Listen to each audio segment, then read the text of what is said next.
So hello guys, কি খবর সবার? আজকে চলে গেছিলাম হচ্ছে দুর্গাপুর উৎসব, বাট ভিতরে ঢুকে পড়েই আমার সাথে একটা পোপাট হয়ে গেল। আমার গাড়িতে একজন এসে পড়ে, এই গাড়িওয়ালা এসে ঠুকে দিল।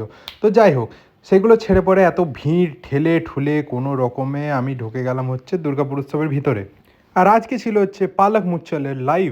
তো চলো ভেতরে গিয়ে দেখা যাক। বাট হঠাৎ শো দেখতে দেখতেই সামনের এই কিছু লোকজন, মানে যাই হোক, কেন নাচতে শুরু করলো আমি বুঝতে পারলাম না। গানটা চলছে স্যাড সং, বাট তেরি মেরি কাহানি বারিশো কা পানি গান চলছে, ওরা নাচছে ডিস্কোর মতন। তো যাই হোক, সেখান থেকে চলে আসলাম হচ্ছে আমি একটু পাঁপড়ের দোকান ফোকান দেখতে।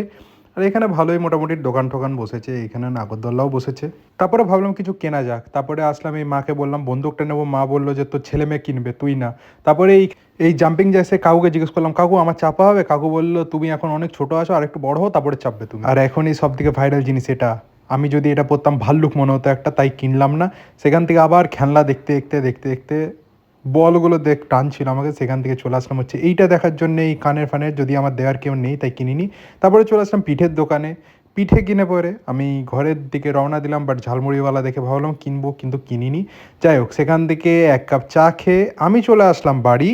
ব্লগটা যদি ভালো লাগে তাহলে লাইক কমেন্ট শেয়ার সাবস্ক্রাইব করো। তার